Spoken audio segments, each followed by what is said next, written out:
State any two differences between local government before and after the constitutional amendment in 1992.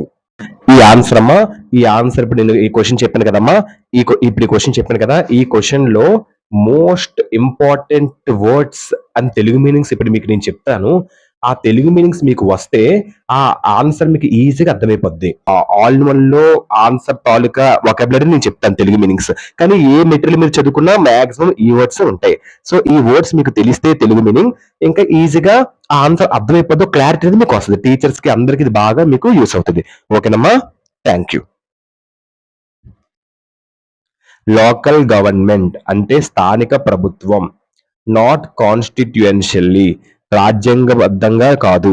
Local government bodies అంటే స్థానిక ప్రభుత్వ సంస్థలు. No provision అంటే సదుపాయం లేదు. కాన్స్టిట్యూషనల్లీ మ్యాండేటరీ అంటే రాజ్యాంగబద్ధంగా తప్పనిసరి.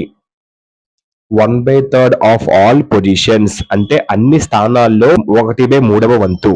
ఇదమ్మా most important words. Difference between local government before and after the constitutional amendment in 1992. ఈ వర్డ్స్ వస్తే మీకు క్లారిటీ అనేది వస్తే ఎస్ఏ మీద ఒక ఈజీగా అర్థమైపోద్ది ఎస్ఏ మీకు. ఓకేనమ్మా, నెక్స్ట్.